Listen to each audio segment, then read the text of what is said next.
Good afternoon. Welcome. It's great to see all the students here today. This is sold out. This is awesome. What do we got, school tomorrow? Yeah, all right. All right, let's talk about players of the week, though, first. Drake Anderson was awesome again. We did not have a big playmaker on offense. Defensively, we thought Greg Newsom played really well. Big playmaker was Alex Miller. Joey Bergen was our special teams player of the week. He graded out 98% on 21 plays. Defensive-wise, in practice, Jason Gold was our practice player, and Bryce Gallagher was our special teams practice player. So those guys are playing well. That kind of excites me, but we just got to get a few more guys doing that. So what questions can I answer, please? Coach, you talked post-game about how a lot of the run plays that ended up being run on the field were pass options. You said about 15 or so. If you've gone back and looked at those plays, and I'm not sure if you have, would you say that more of those should have been pass plays? I would say a couple more could have been. Yeah, sure. Yeah, absolutely. Did you know we ran the ball pretty well, though? I mean, given that it's Michigan State, are you saying? Okay. Yeah. Yeah, no, I knew that. I thought we ran pretty well. We just got to take more advantages when we got opportunities to throw it. And then at the same time, you talk about taking advantages when you get the opportunity to throw. I believe, I don't have the stats exactly in front of me, but I believe Hunter had 26 attempts for 88 total yards. Is that disappointing to you in terms of not seeing the ball matriculated down the field as much? Absolutely. Absolutely.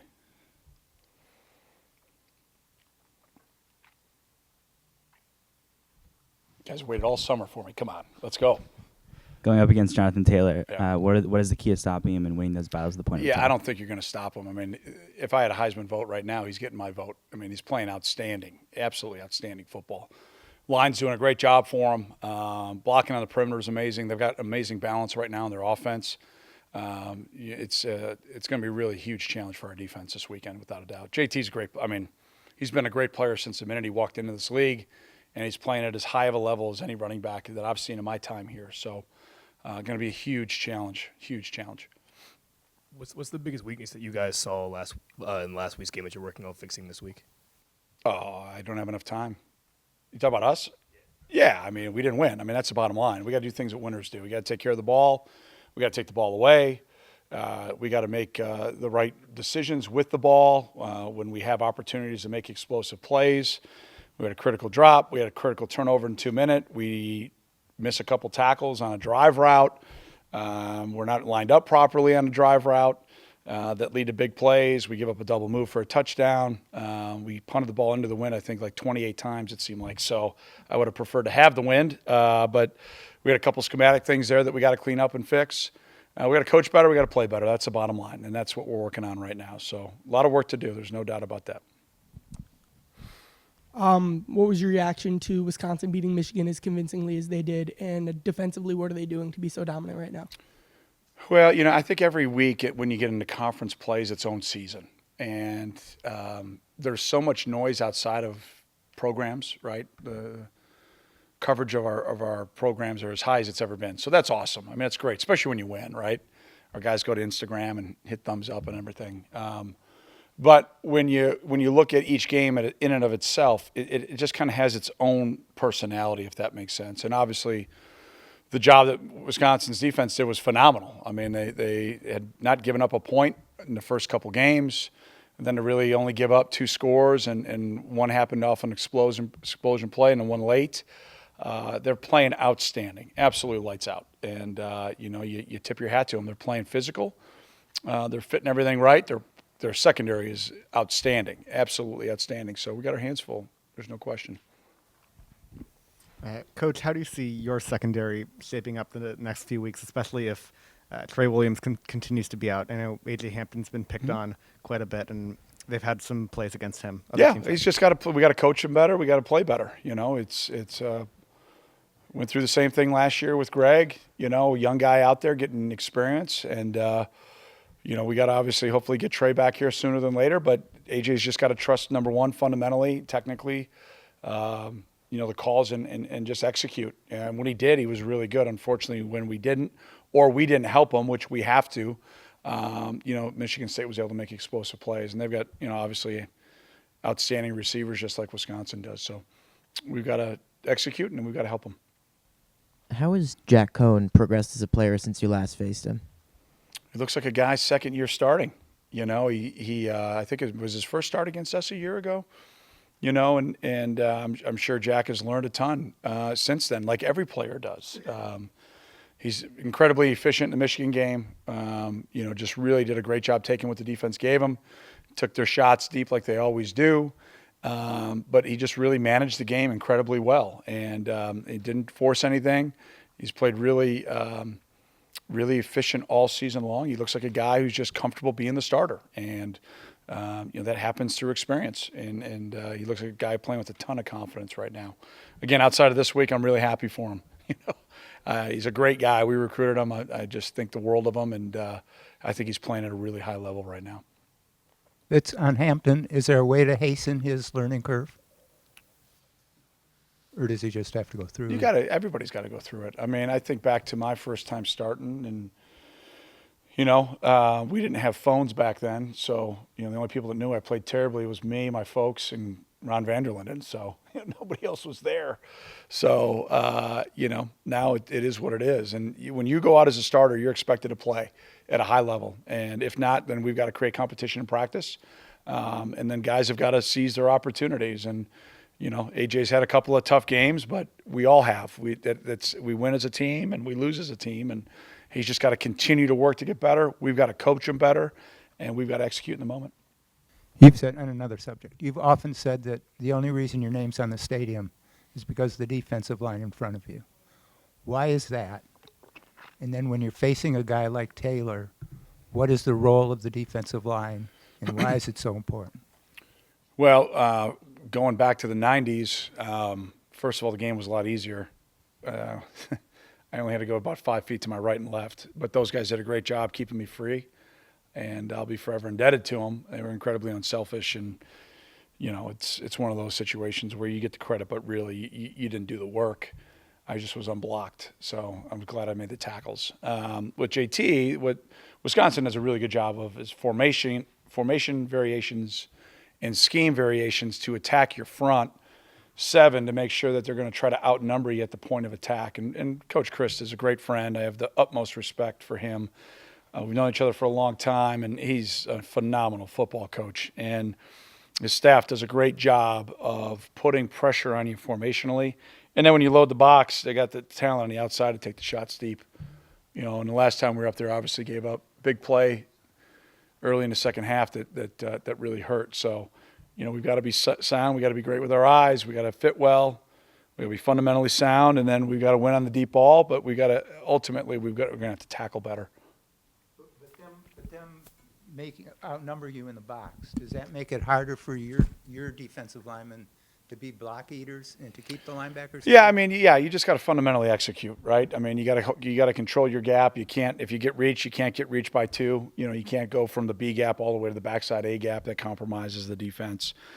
Their line's outstanding. They always have been, and so you just got to keep battling fundamentally. That's ultimately what it is. You know, the Wisconsins of the world, the Iowas of the world. It's just battling over and over and over again, and who's going to be consistent fundamentally. Do you have an update on Trey Williams' long-term prognosis? He's outstanding. As it relates to injury, not necessarily as a human. Those reports come out Thursday. Okay. Thank you, though, for asking.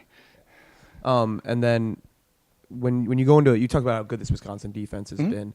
What adjustments do you guys need to make in the passing game to kind of beat a team that's clamped down both on the run and the pass like that? We got to execute. I mean, it's not any more difficult than that. I mean, our receivers made some great catches on Saturday. I thought they made contested catches. We had some throws that we didn't make. We've already discussed. You've asked me twice now. I've answered it neither time, but that's okay. So we've just got to coach better. We got to play better. I mean, that's the bottom line, guys. I mean, you can ask me specifics. That's the answer, because until we get our guys to execute cleaner, we're going to keep shooting ourselves in the foot, and that makes it really challenging to get a flow, get it going, and that's where we're at right now. So we just got a lot of work to do, and we're going to be relentless in our pursuit of getting it done. And when you say we need to execute and we need to get our players to play cleaner, does that mean that you're satisfied with the offensive game plan the way it is, and you guys just need to execute that game plan better? Well, we just take 90 hours and play Wii and golf all week. I mean, yeah. I mean, what do you think? Yeah, I go into every game plan expecting it to work, to be quite honest with you. I understand there's 40,000 experts on Twitter that can call plays for me. So my email address is #I don't care. Okay, so shoot that out. We got to be better, and we're going to work to be better. So anybody that's negative, I respect it, and I don't care. We have to improve, and you do that by working. And we've got some youngins that we got to just continue to coach. We got to help them with our calls.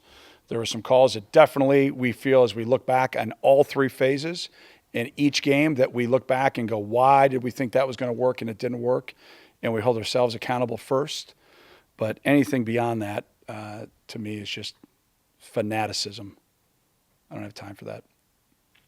You guys were 5-0 on the road in the Big Ten last year. Was there something that you guys did differently going into road games that you feel like can help you guys this year?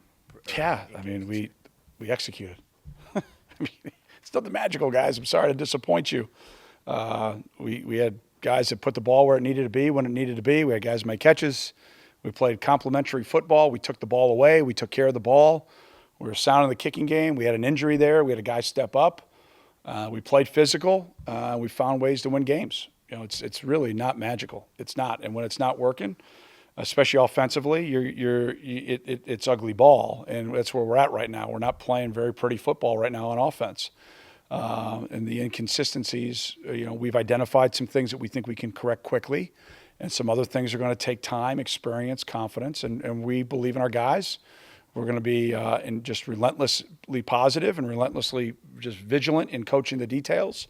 And we're just going to be relentless in it, and that's not going to change. And are we disappointed? Yeah, very disappointed. But we know we got a good football team, but we just got to go to work, and that's the plan. But we didn't do anything magical, nothing magical. Last year, you lost your first crossover game, but then you swept the teams in the Big Ten West. Is that something you'll even remind your guys about going into this game? Yeah, I'd like to say we have the same team right now. We don't. We've got a group that I think has to learn from all their experiences, learn in a hurry, have a short memory, and then move on. And right now, I would say especially on offense, we've got some guys that are kind of squeezing the bat a little bit too hard. As a former baseball player, you can kind of squeeze the bat too hard, and you just got to cut it loose and play. And so again, it starts with us. We got to put together better schematics and get our guys execute cleaner, and then the guys got to go do it in a moment. And then if it doesn't work well, just respond. Just respond and respond boldly. Get back out there and play the next play. And we get some guys that are learning, and like I said, we believe in them, and we're just going to be relentless in coaching them up. You guys won an awesome game in Camp Randall, 13-7. What are your favorite memories from that, and are there any parallels between that game and this game in Camp Randall? Is that the game that snowed? Yeah, exactly. There were some unbelievable snowball throws from their students and their fans. I mean, it was awesome. There's one play where Nate Hall gets hit like right in the rear end from the coach's copy. It's like 6 shots miss him, and then one pelts him. It was cold. It was a wild game. I don't know. Found a way to win, but it was cold. That's about it. Dave was cold, right? I mean, it snowed a bunch before the game. They even threw snowballs at their cheerleaders, I think. I think they cleared their cheerleaders off, didn't they? They were looking forward to Wisconsin winners getting out early. What was Hunter's response to you to not finishing the game on Saturday? Well, I didn't give him a chance to have a response. I mean, I went up directly to him in the locker room and said the decision to put Aiden in was mine. And we needed a spark. We had sputtered through the third quarter. At halftime, we talked about certain things we needed to clean up. We talked about the first 10 minutes of the third quarter being critical, and we got our rear ends handed to us, and it started with the way we played offensively. So, to Aiden's credit, he went out there and got his first college experiences in times that it mattered. He hadn't been in a game in 4 years, and I'm not just going to sit idle. We have to execute, and if we don't execute, we have to have competition. But Hunter knows he's got to be better. He's the first guy to admit it, and he's learning the system. He's learning how to be a starter. He's learning how all the details matter, and I have firm belief that he's just going to keep getting better. And like I said, we're just going to keep relentlessly coaching the heck out of him, and that's my expectation is that he's going to take that coaching and he's going to work hard to get better. Did Hunter respond to you, or did you just say that to him and that was it? Yeah, he was disappointed. But I'm disappointed we lost. So, coach better play better. You win, right? So, What did Hunter say after you said that? I don't think I listened. Yeah, I think it was a one-way conversation. It's usually what happens when you have kids. Yeah, it's an A and B conversation. My A to your B. You just mentioned that sort of all conference games have a personality. Mm-hmm. What do you mean by that, and how does the personality of the game show itself? Well, like Saturday, it was a slugfest, and we make a bad decision. We turn the ball over. We compound it, and by playing bad defense, and we go down 14-3 when we got stuffed in the goal line. We could have been up 10-7, and the momentum shifted on one play. And we have a chance to come back and respond. And right now, this young group did not respond the way I want our football teams to respond. And so right now, that's my mindset is I've got to get this group when things don't go well to learn how to respond. Anybody can be a front runner when it's easy. I mean, that's not life. That's not football. And that's why I don't have time for the negativity. You can't dwell on that nonsense because it's how quickly we forget the great days, the fun days, right? You have to respond to adversity, and you got to do it boldly. And you especially got to do it when no one believes you can. Because if you don't believe in yourself, then you have no chance. And so I just saw some things that happened, some attitude, some body language that I did not like. And the first person that's going to get it fixed is me. And so that's what I talked to the squad about today. If we don't understand it's something we value, it's very important to us as a program, the value of response. Things are going to happen, and you have to fight through it, and you got to respond to it the right way. And when you don't, you get what you deserve. You get 31 points given up, and you get enough points to win. And I'm not trying to discredit Michigan State. They played outstanding, but we've got to grow up and grow up quickly as a team, or it'll be a long season. So I'm 3 weeks in. I'm starting to get to know some of these guys a little bit better, and I don't like their attitude. So guess who's going to fix it? Good old Under Armour size 12. So anybody like to come along with me? Come on, we'll work out tomorrow. We'll get after it. So that's the only way I know how to do it, guys. That's the only way I know how to do it. So, and it's worked in the past, and it'll always work, but you have to embrace it. What are the attitudes you're trying to rid the team of? Woe is me. I made a mistake. Reading Twitter, reading nonsense, getting caught up in things that don't matter. What matters is how you prepare and how you play. And the same plays that have worked over time, no matter if it's ODK, they'll work forever. It doesn't matter. Plays don't matter. Players matter. So as a coach, you got to get the players to execute and play to their highest level. When they're not, you got to look at your teaching. You got to look at your fundamentals. You got to look at your practice structure. You got to look at your adjustments. And then you got to look at the personnel and are they executing those things. And when they're not, you got to have competition. So that's hopefully the guys just going to embrace it and get better. So it starts and ends with attitude.